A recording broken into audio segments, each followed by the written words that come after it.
Let's go back to the year 1324, to the empire of a man historians still call the richest human being who ever lived.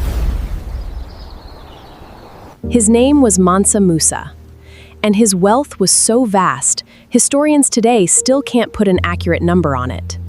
In 1324, he traveled to Mecca with 60,000 people and enough gold to change an entire country's economy overnight. He gave away so much gold in Cairo that the value of gold stayed crushed in Egypt for the next 12 years. But his pilgrimage was never the real story. The real story is the empire he ruled, and what it looked like from the inside. This is the Mali Empire, the largest gold producer in the medieval world, built entirely on gold and salt. Salt came down from the north, gold came up from the south, and Mali controlled every single route in between. Here, gold wasn't even the most valuable thing being traded. Books were worth more than gold in this city. This is the audience hall of Niani, the capital of the Mali Empire.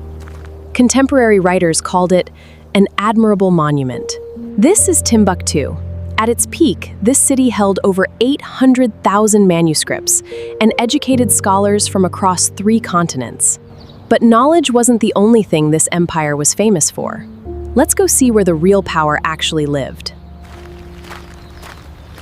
The upper windows were framed in silver, the lower ones in solid gold.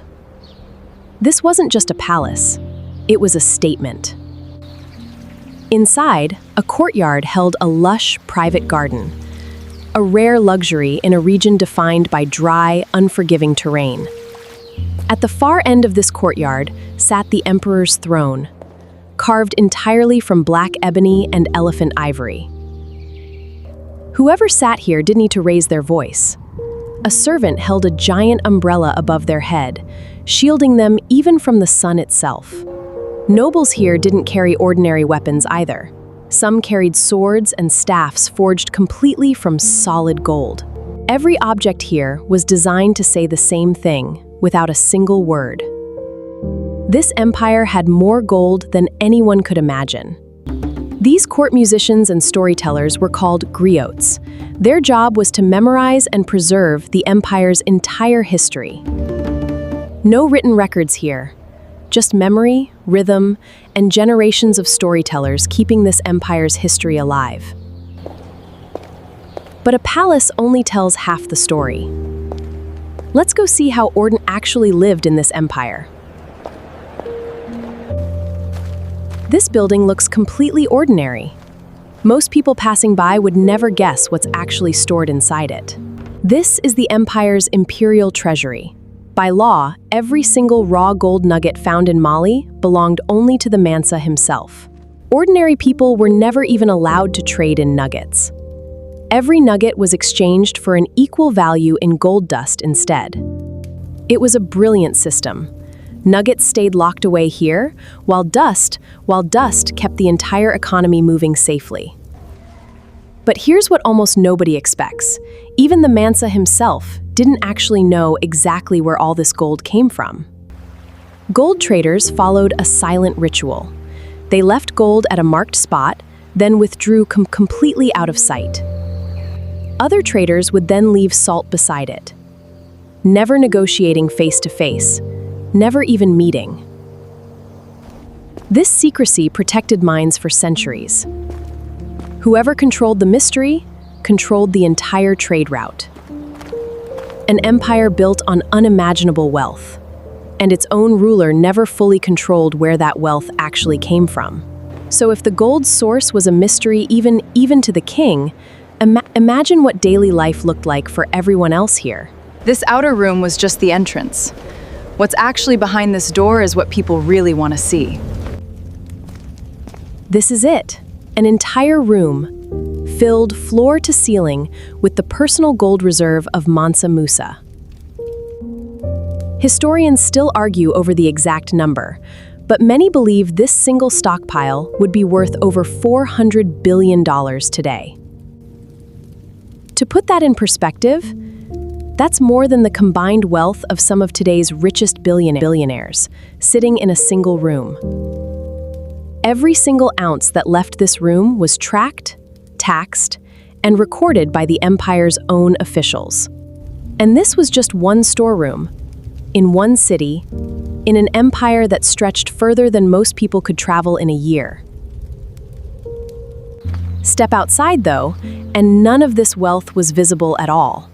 Just open land, dry earth, and quiet village life.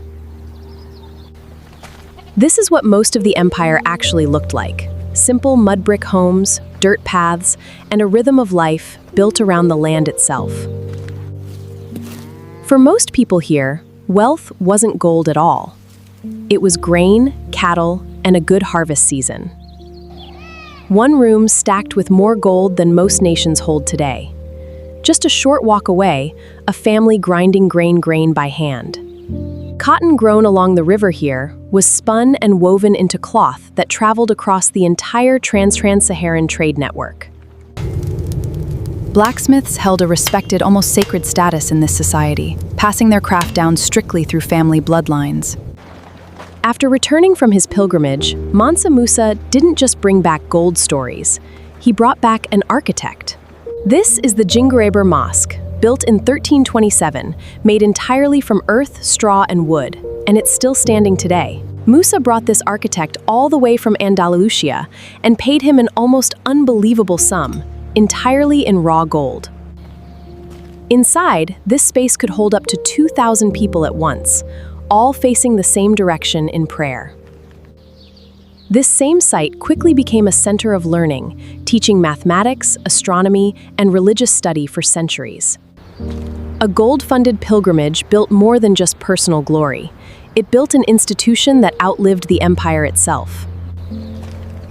Gold built the palace, gold built the mosque. But the real legacy here was knowledge that spread. We've seen the wealth, the secrets, and the knowledge. Now, let's find out how this empire's story actually ended. Musa's wealth didn't just impress Cairo. It eventually reached all the way to Europe, in the strangest way possible. In 1375, a Spanish mapmaker drew Musa directly onto a map of the known world, holding a piece of pure gold. That single drawing sent European explorers searching for Mali for the next 200 years. But back home, Musa's story ended in mystery. Historical accounts disagree on how he actually died. Some accounts say he drowned in a river. Others describe a battle. No one knows for certain, even today. After his death, the empire he built began slipping away almost immediately, under weaker and weaker leadership. Within just a few years, Timbuktu itself was raided, a sign of how quickly the empire's strength was fading. Over the next century, a rising neighboring power called the Songhai Empire slowly absorbed what remained of Mali's territory. An empire that once controlled half the world's gold eventually became a handful of small, scattered kingdoms. But some things survived every single collapse, and that's exactly where this story has to end.